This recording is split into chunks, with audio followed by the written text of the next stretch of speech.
everybody? Welcome to the Blazers Edge podcast. And, well, we've got a few new additions to the roster. And with that, I've brought in, last week we obviously had Nekias Duncan on to talk about the acquisition from the Miami Heat, or free agent acquisition, in Derek Jones Jr. This week, we're talking about Harry Giles III.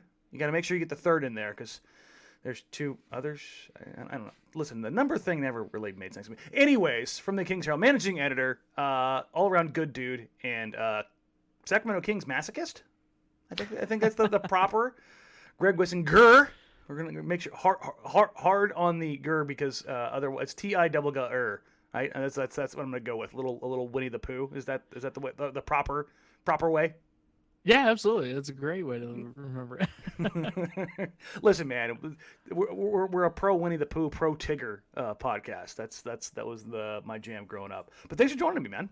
Yeah, thanks for having me. Always happy to come on. Listen, I'm not gonna lie. I'm gonna make jokes about the Kings. So will I. That's kind of what I figured. It's kind of my whole thing. I mean, it is what it is, kind of a situation as far as that goes. And so let's start off with the crappy part of this. Why Harry Giles Jr. was an unrestricted free agent. So for those, let me throw this out there for everybody else who doesn't know. Harry Giles Jr. should have been a restricted free agent next year. Yeah, not even this year. Remember, him and Zach Collins were drafted in the same draft. Yeah. The Kings should have at least one more year and then restricted free agent rights. Instead, a guy who really looked promising before the season shut down is gone for nothing. Literally nothing. And not just that, but Zach was actually drafted with the 10th pick, which was the Kings, and they traded back and used one of those picks they traded back with to get Harry Giles. And Justin Jackson. Yeah. So why all of this? Yes. Why did this all come together? This is all thanks to the brilliant management of Vlade Divac, who great Sacramento Kings player, horrible Sacramento Kings GM, and no longer with the franchise. Last summer, Harry Giles, according to the team, maybe didn't come back to camp in the best shape, or the shape they wanted him to be in. And that was when they had the opportunity to pick up his fourth-year option, which is a no-brainer for anyone who is able to play productive minutes on a basketball court. A pulse. Yeah, basically. To teach Harry a lesson was Divac's thinking. They didn't pick up the option, and it's unclear whether or not he knew it at the time, but it's probably a fair bet that Divac did not realize at the time the full ramifications of what it would do. That not only would it make Harry Giles an unrestricted free agent, it would also hamstring the Kings in their ability to pay him anything more than like $3.9 million in their base, like first year salary of a new contract. Like, it basically made it impossible for him to stay with the team if there was any interest whatsoever in him in the market. So, and for those keeping track at home, it's probably also not even like top 5 of Divac's worst decisions during his time with the Kings. Just to put it all in context. Good God. Okay. So what I'm thinking is we'll start off with basically all of the awful to get things going, and then we'll build to the fluffier, friendlier, nicer stuff in the middle and the end. This is your superhero backstory. Stupidity by an organization. Giles maybe not making the best choice in the summer after having some ups and downs with the Kings, mostly due to injuries. And let's kind of get into that here. There have been, at least I've heard, that there have been a couple different situations about the handling of his injuries and whether he's been ready, whether or not he's been ready, what the injury actually was. It's kind of gone on for a couple years. What's kind of been your take as far as how the Kings handled him in that regard? Sure. And I mean, the short version of it is that they definitely handled him with kid gloves from the get-go. Now, the longer version is that Harry Giles was once the #1 high school basketball prospect in the country. Mm-hmm. He was highly regarded, and you watch his high school tapes and it just jumps off the page. And obviously it's high school, but you can still see what made him special. He then had 2 different knee injuries on the same knee. He went to Duke and played a handful of games, but not much.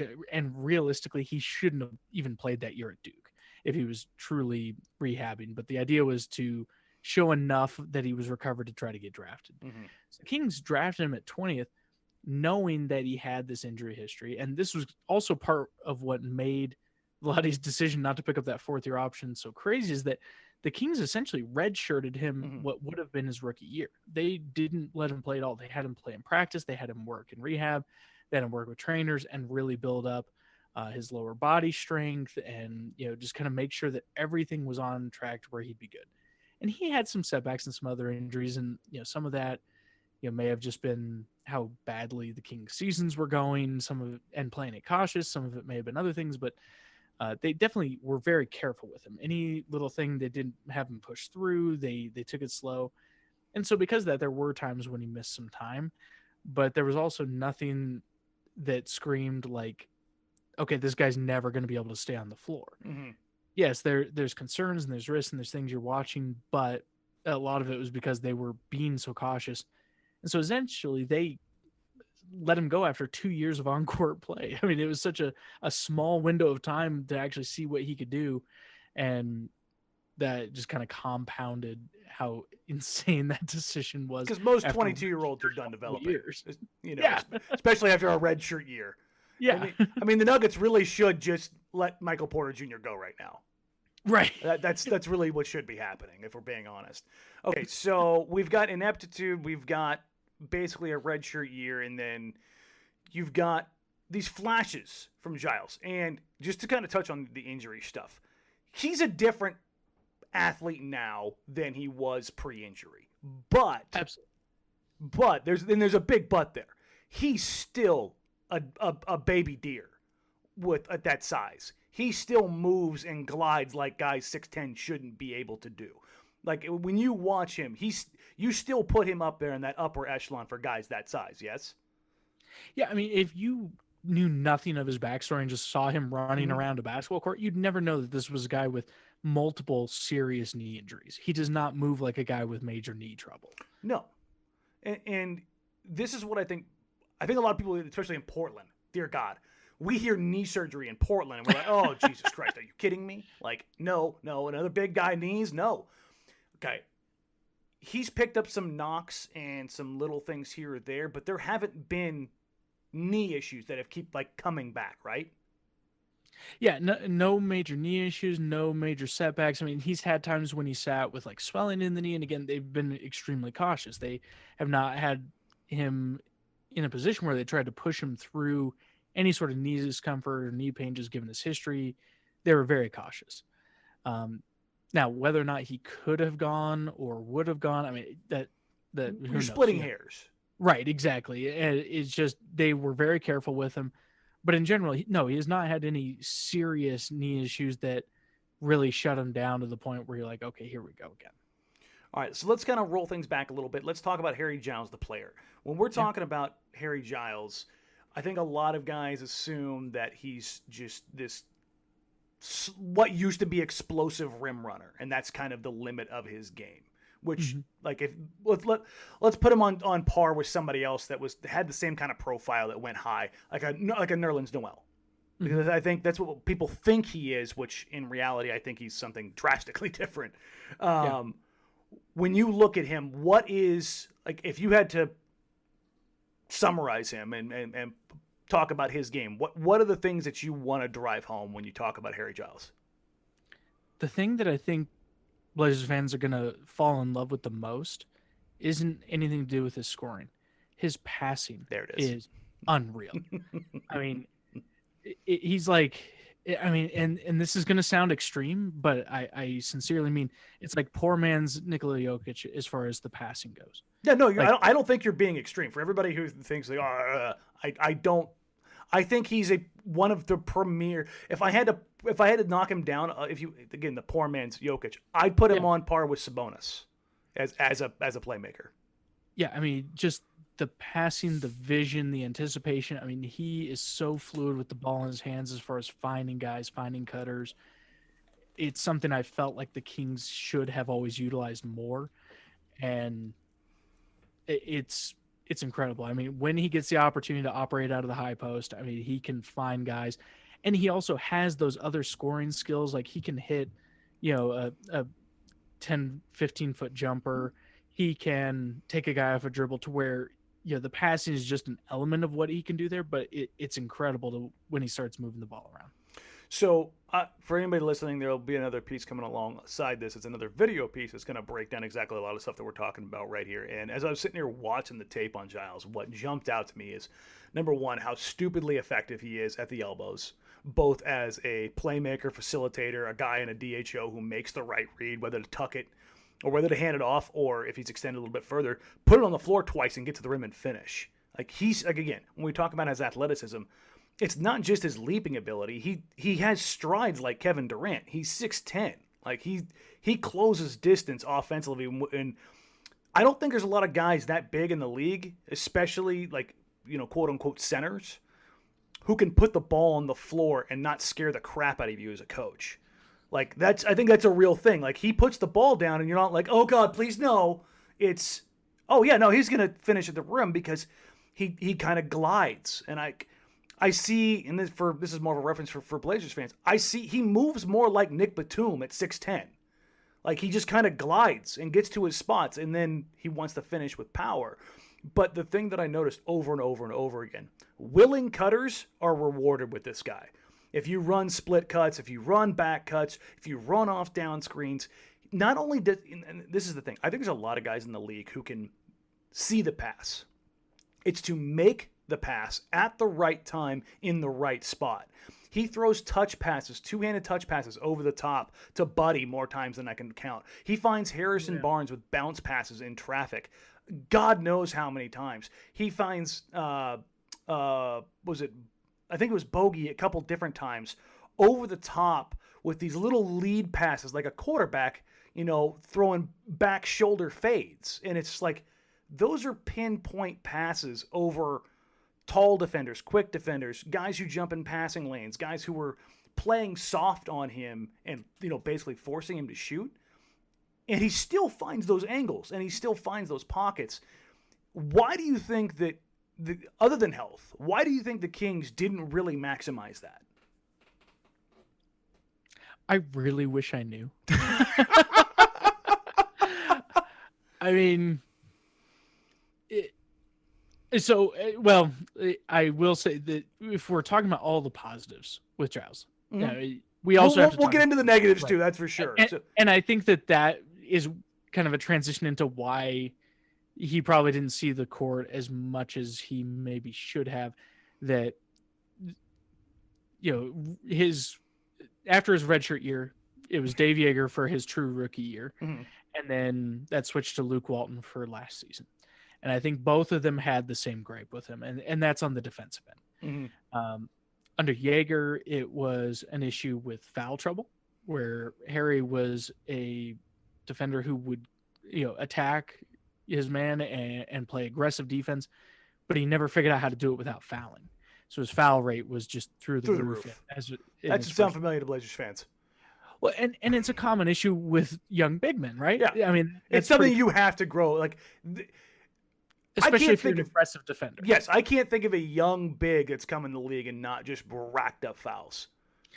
And then last year, Harry's solution to that seemed to be that, well, if I'm going to get called for a foul, I will not defend them.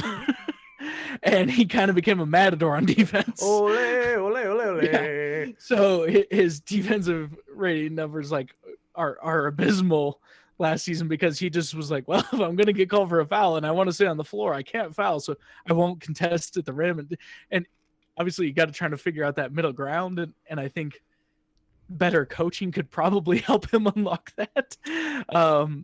But yeah, I think that the defensive end is a big reason why the Kings did not utilize him more for his offensive gifts. Just because he's given up so much. And then we'll get into his defense a little bit here.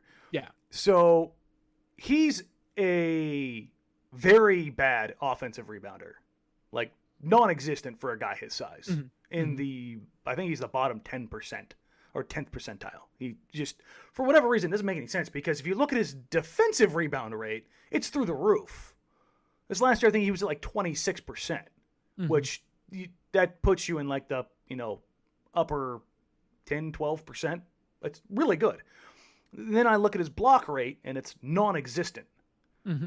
But then you look at his steal rate, and he's back in like the upper quarter again. And you're like, no, this doesn't make sense. This isn't adding up. Like, he gets in passing lanes and he rebounds defensively, but he doesn't really go after the offensive glass, like even at all.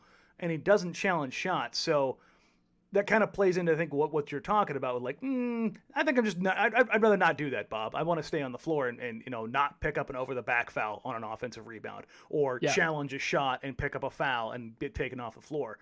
You have to wonder how much Jaeger maybe browbeat that a little bit to an extent, or the hook was so short with him in that time period that he's just got that burned into his head, which coming to Portland, it's not exactly an endearing sign, because young bigs with foul trouble get short hooks here too.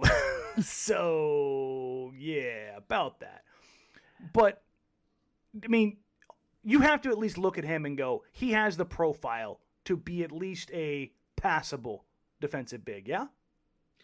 I absolutely think he could. And, again, the problem his rookie year was he would play really good defense, but he didn't know how to do it without the refs calling a foul.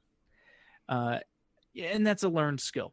Mm-hmm. And I think that if he had people to work with, I mean, the other thing you got to remember with Harry is that he essentially missed the majority of his junior and senior year of high school with injuries. And then didn't really play in college. Barely played in college, redshirted a year. So even though, he's at the age he should have some of these things starting to develop, he's still a little behind the curve as far as just the minutes and the reps and the learning and all those different pieces. So I think he could be a passable defender. I think, to your point, he's smart enough. He knows the game. He knows the angles, all those different pieces. I think it's fine tuning on getting him engaged to where he's actually playing defense, first part, and then teaching him how to do it without getting whistled every time. Okay, so we know about Giles's major plus, which is his playmaking, which is a major, major plus. And when I look at him and the way, and we'll talk about how he gets on the floor here in a minute, but when I look at him, I go, listen, him at the 5, and he's a 5 in your mind, yes?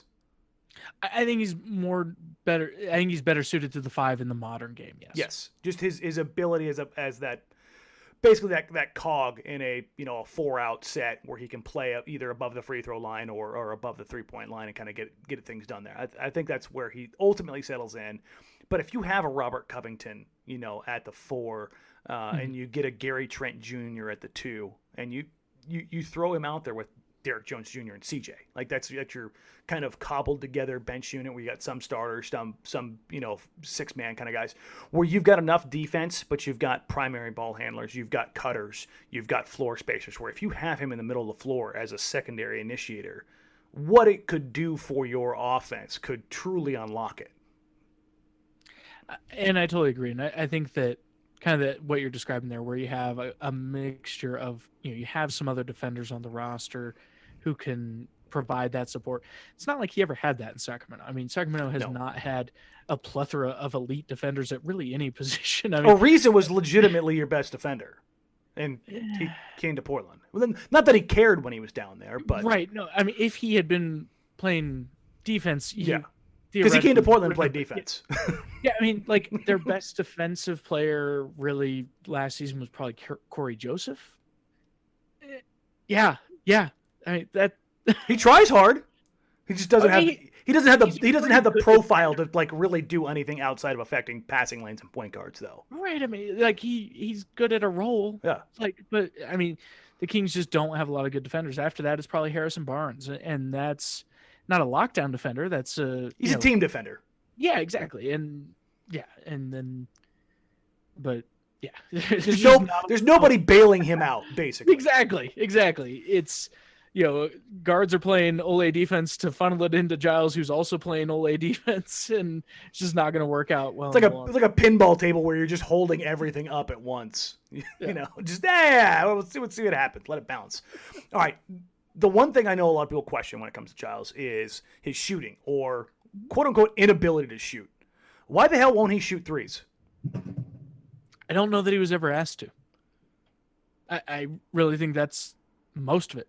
I mean, so the guy that shot basically like 47% from mid-range for his mildly short career, but looks competent and is like a plus 70% free throw shooter, they're not gonna have him just even try a three.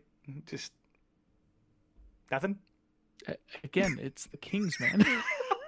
Because I'm sitting there watching him, and I'm like, Yeah. I've seen guys with a whole lot more going on in their jump shot out there taking at least a YOLO three every now and then. Like, you know what? Let me go ahead. Let me heat check this. I'm having a good night, Bob. Nothing? Because when I look at him, again, I'm not saying he needs to take 3 a night. But if you're putting him in DHOs where he's in, or, above the 3-point line, he's the kind of guy where you're just like, yeah, because if you sag off and he's got a little bit of something, like a 33% 3-point shooter, I'm not asking for 36, 37. I'm just asking like passable. You unlock a level to his game that, multifaceted guys like that at that position just don't really exist, no matter how much he gives up on the defensive end. Like, that whole idea is pretty impressive. So it's just something that the Kings were just like, nah, we're good. Well, I mean, in their defense, the Kings do have a lot of other 3-point shooters. Like, there's a lot of other more proven There's a options. Bielitsa, and you've got Barnes who will go in the corner, and obviously Bogey and Hield. And Buddy. And so I think it was less that.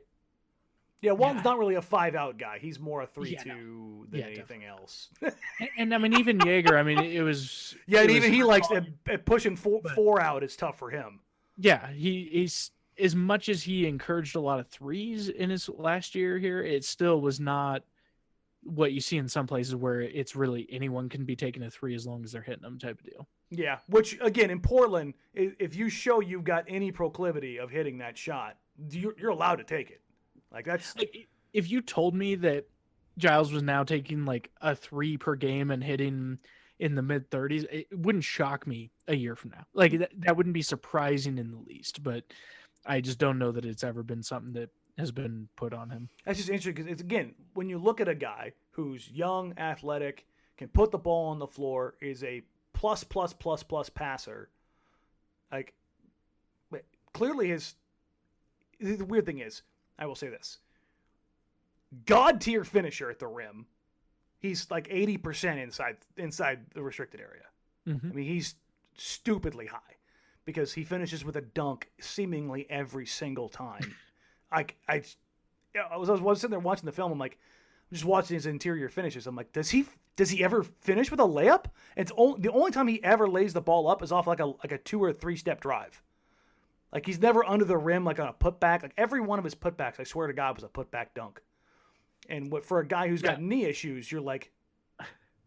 Now, were you just watching his makes or were you watching his misses too? Both. Okay, because I just tend to notice he does sometimes do the layups, but I notice he misses more of them. So I think he just goes for the dunk because, that's way easier. I'll just dunk it. And the thing is, like, even if he's missing those layups, he's still, again, shooting 80% at the rim. And to your point, where I think those misses are coming from, it's in the paint, not at the rim. Sure. Because he's really bad there. Yeah, I think he was 31%, 32% in the non-restricted paint. So that in-between game definitely needs some refining. But again, I think he was 48% from mid-range. Yeah, it's weird. He has that weird gap between the rim and... Where it just checks out. Like, it's no good. Yeah, I can't hit anything there. But again, like I said, I think he took like something like 70, 80 mid-range jumpers this past year. No, I think it was 96 is what it came out to. And I was like, wow, that's to shoot that good. And I think he's taken 6 threes in his entire career. Yeah. It's like, this doesn't really add up. Okay, so one thing I keep hearing is Kanter's not guaranteed the backup minutes. And this is going to address somebody's question in here. I'll get to it. I'm sorry. I know your name was one of the ones that was in here was, which will he get on the floor kind of a deal. And here's the thing. The last time Kanter came to Portland, Kanter was guaranteed 20 minutes That's how the buyout market changed. From everything I had heard, he was going to Boston before he came to Portland, which, strangely enough, he ended up in Boston that next season, almost like there was some interest there from both sides. Who knows? But the way that I've been told is that he was guaranteed 20 minutes of playing time before Nurk went down even, which was basically Nurk was going to get 28, Kanter was going to get 20. He ended up getting more, and Kanter played pretty damn well through the playoffs.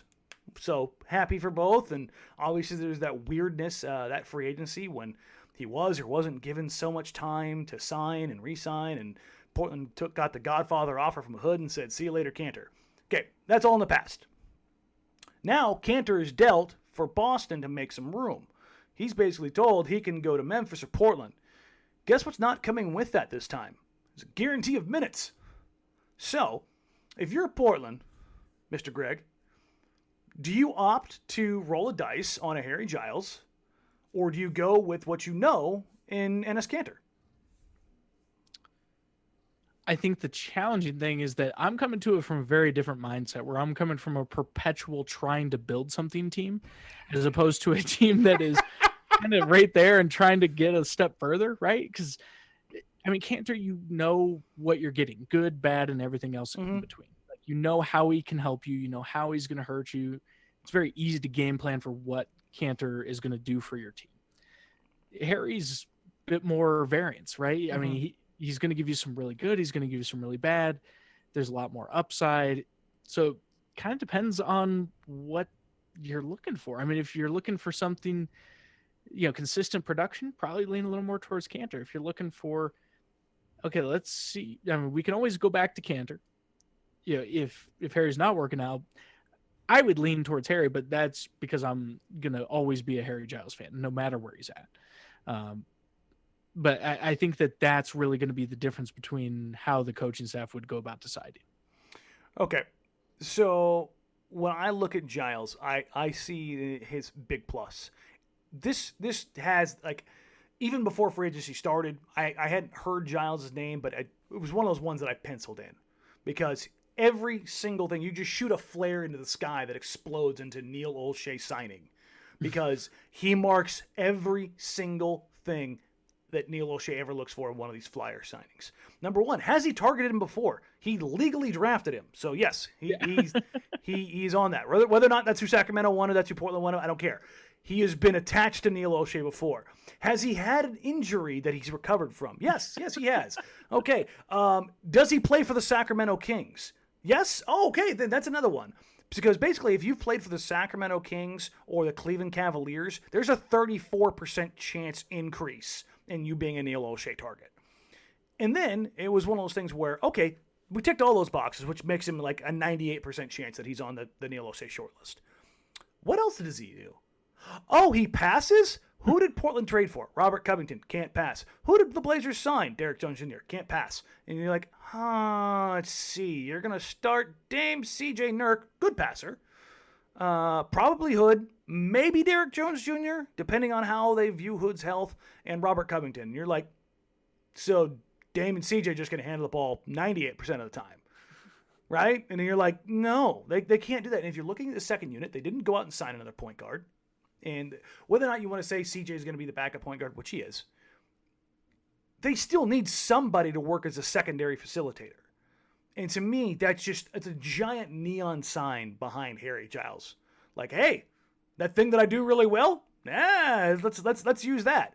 Because the Blazers have tried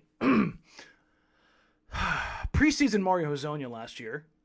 Quite a few of us bought into that. Everybody, I think, kind of bought into it because he looked really good. Not just competent, really good. It was like, I could see him being a secondary ball handler as the 8th, 9th guy. Sure. And then that didn't work. But I look at Harry Giles in the same way. Like, I could run my secondary offense through this guy off the bench, right? Yeah, I don't think that would be crazy. And I'd love to see a team try that for an extended stretch. I'm a big believer in Harry. I have seen what he can do with the ball in his hands. And I mean, we've seen other teams that can do that with big men. Obviously, Denver's the biggest example. Yeah. I mean, Jokic, most of the time, is their point guard. Like, even though he's also their center, like on their offensive set, it runs primarily through him. I think you could do a very similar thing with Giles. And obviously, again, poor man's version, it's not going to be the exact same, but the vision, the passing, it's all there. And like I said, you get cutters, you get guys moving around, he's going to find them. And you alleviate some pressure off CJ McCollum, who led the league in minutes last year. You alleviate the pressure off Damian Lillard, who was second in the league in minutes played per night. Like, Portland is short on primary ball handlers, and I know they believe in Anthony Simons. I do. That's not a shocking revelation here. But if you're talking about playmaking, you have two absolute no-doubters in Dame and CJ. You've got Melo, who can work as a initiator or finisher, and then I think you've got Giles. Honestly, Giles is probably the second or third best passer on the team. Mm-hmm. Now, playmaker, I think you can argue that Dame and CJ are firmly ahead of him, but that's not really necessarily a knock on him, because I think CJ really is more of a point guard than anything else. I'm going to steal half of this question here because we've already addressed part of it. This is from Josh Sargent. What's the ceiling / floor on Giles at this point? Like, what's your realistic ceiling, and what's your, hey, I could really see this ceiling?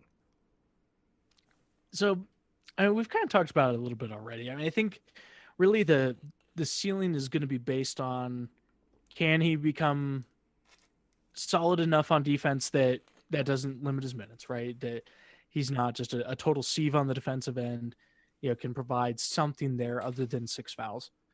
If he can do that, is valuable. This is a lot.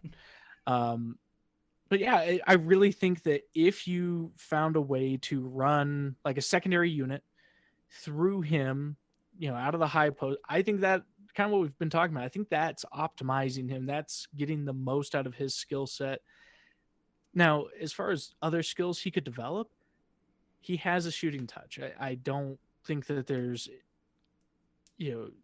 a hard ceiling on like where he's at now is what he'll always be as a shooter or a scorer.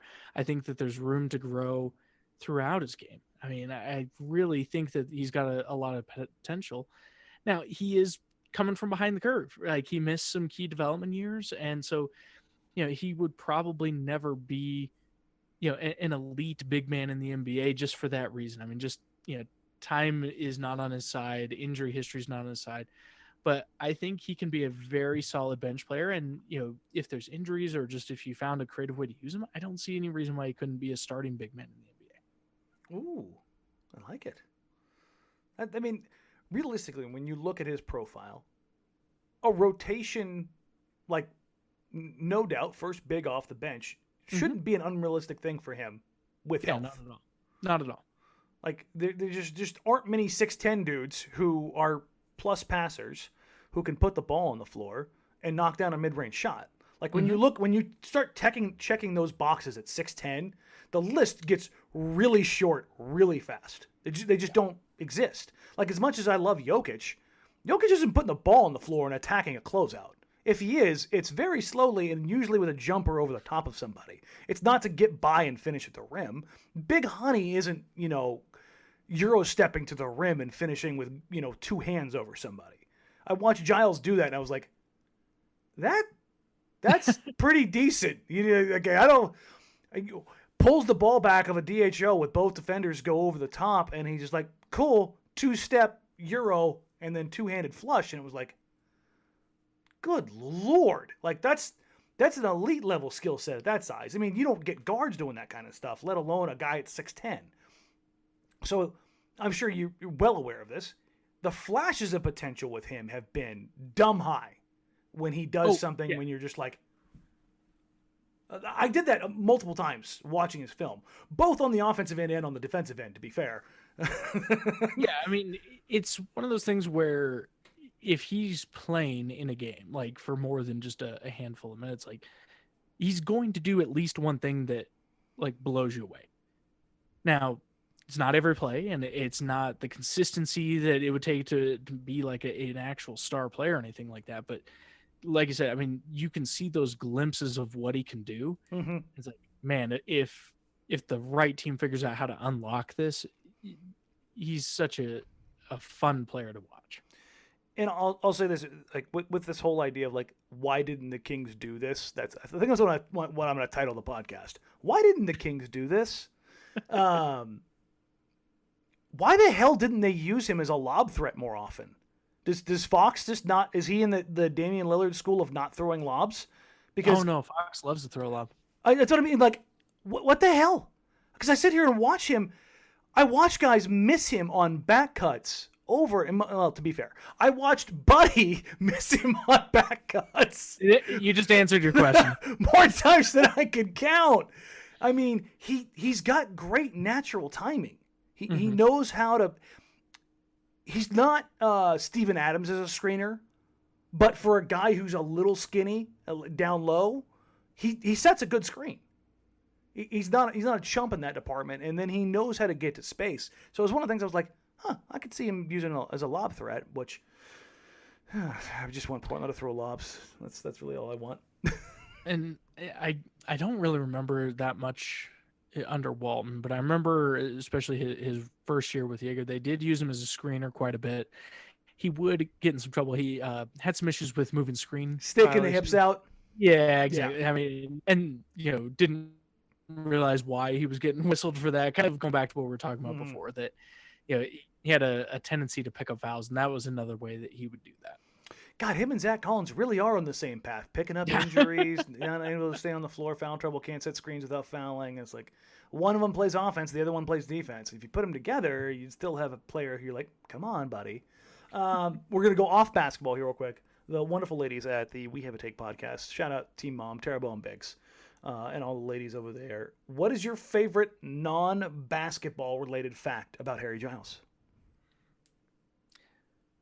So I don't know if it's necessarily a fact, but fact, story, cool thing, whatever. Yeah, Harry Giles is just like the greatest kid. Mm-hmm. Like, you are all going to just love rooting for him. You just, every little story, every little anecdote you hear is just good stuff. So I'll give an easy example. Yesterday, he posted his goodbye to Sacramento and Sacramento Kings fans on social media. They did it as like a 2-part post. So the first part, he thanked the Kings for taking a chance on him, for letting him redshirt, for the training staff, for all the work they did with him. He spent several sentences thanking the arena staff, like the ushers and like the back ops people and like the people who never get mentioned in these goodbyes. Mm-hmm. Like he knew everyone, he was friendly to everyone, and took care of everyone. Like, no one has a bad thing to say about Harry Giles the person ever. I've yet to run across that. And then the second piece, he was dedicated entirely to the fans and how much they made him feel at home in Sacramento. And just, I mean, like, he's just an amazing kid. And I'll always be a fan of him for that reason. He's just, a bright personality, a good locker room guy. Like, everyone loves Harry. And for anybody who didn't catch him at the Blazers press conference, I can't remember who asked it. I want to say it was Jason Quick of The Athletic.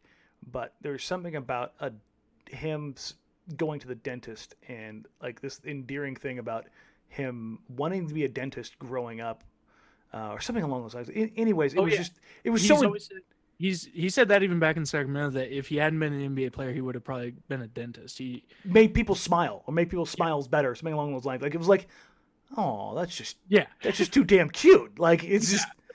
And the funny thing is I don't necessarily beat the Blazers up over this because I think it's a good thing for the most part, but I also do kind of beat them over the head with it. I want them to get an a-hole. Like, you can't have a team full of nice dudes. But there's something nice about the fact that they go out, like, and I talk to players and people around the league about Giles, about Covington, about Derrick Jones Jr. And every person I talk to, all they can do is talk about how good they are as people. Like, beyond the basketball stuff. They're just wonderful people. They're great. Like, it doesn't matter who you talk to. And that was the same thing I kept hearing about Giles.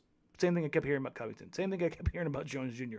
Just good, happy, quiet, just fun people. And I was like, when things start to suck, those are the kind of things that matter. Because it makes the team a little less fun to cover, or a little more fun to cover. And to alleviate some of your concerns, he can be an a-hole on the court. Like, wonderful. He has a nasty streak. Like, he gets competitive. Good. He fired up. He'll talk some trash. Like he's all about that. Like he has no problem being a little nasty on the floor with, as far as the competitive side goes. I want some nasty. I always want some nasty. And Yeah. I want guys who want to, like, Trevor Ariza and the Rudy Fernandez thing literally a decade ago still was one of those things I was like, I don't know if I can take him here. But then he kind of just started messing with guys, and I'm like, nah, you're just a traditional a-hole, and I love you. Like, it was just one of those things. It was like, I read the piece from Kenyon Martin a couple days ago where he was talking about all the Europeans and the reason they can play in the league today is because they can't beat the hell out of them. And it kind of made me miss the days of the NBA enforcers. Not that I'm looking to hurt somebody, but just somebody who's looking to lay some lumber every now and then, or twist somebody up, or get underneath somebody's skin. Like, there's levels to it. Like, Draymond pulled back his stupidity, kicking dudes in the junk, and just started screwing with dudes, which I fully endorse. And then you've got, like, Patrick Beverley, who's a dirty SOB who takes guys' knees out. And as much as I hate Russ, like, I would back Russ in that head-to-head every day because there's levels to being an a-hole, right? I mean, there's definitely levels to being an a-hole. I rolled my eyes pretty hard at the Kenyon Martin thing because it's like, I'm sorry, do Steven Adams screams not exist? Because that dude will lay people out. Like, I mean, it's like, I get tired of people pretending that the NBA is don't get me wrong. The league is still physical. I'm not saying you. Yeah. No, but I think there is a finer point in that as far as, like, there aren't enough. Throw fewer punches. Yes. That, and I think there's a little bit less goonery. And I'm not talking about, like, the cheap fouls. I'm talking about, catching guys with a back screen that they don't see coming. Now, Steven Adams will do that no matter what. I believe it was Dame who caught it and got whiplash. And somebody asked him a question about it after a game. It might have been in game. And somebody said it was dirty or something like that. And he's like, talk to your teammate, mate. It was like, yeah, he's not wrong. Sorry, dude. Yeah. You just got crushed by literally the strongest guy in the league. It happens.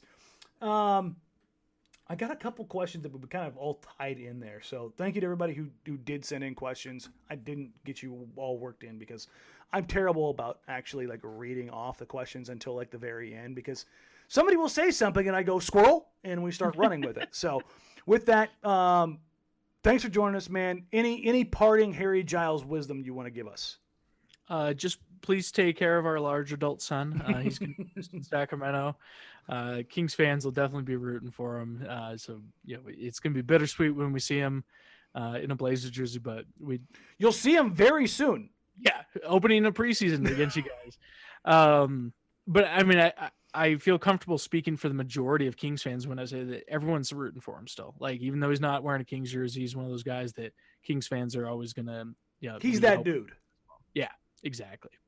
Which is understandable. All right, man, this is the part of the show where you get to plug anything and everything you want.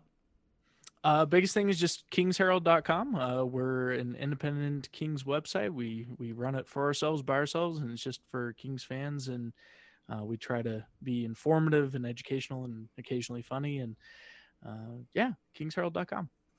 And just try to subside through all the madness that is Kings basketball. I mean, it's fun for an outsider to come in and just kind of see what's happening amongst Kings fans, because, like, every day is a new twist and turn. So I have to tell everybody this, like, probably once a week I just DM you with just, like, sad news. It's just like, it's usually something along the lines of, please explain this. Every so often it's just, hey, let me twist this knife. Mostly because it rolls downhill. Like, that's how this works, because there's stuff here that I just shake my head, roll my shoulders, like, why? What are we doing here? Mostly. And I'm already dead inside. So see, I know you could commiserate on that level. So, all right, at GWIS on Twitter, at GWISS. Greg, man, thank you for joining us, and thank you everybody else for listening. This is a shorter episode because we have more content coming out, and I'm going to start doing more stuff like this, a little bit shorter, probably better for your work drive, that not that hour and a half long podcast you usually get from me. But like, rate, review, subscribe. iTunes, not iPod, good Lord. iTunes, Stitcher, Spotify, anywhere else you get your podcasts, like, rate, review, subscribe. Do the same thing on all of the social media, Instagram, Twitter, YouTube, all the things. Again, thanks again to everybody who came on for the live show. Same for Nikias' video that we did last week, and we'll have more and more content. Until then, guys, thank you very much. Catch you next week. Bye.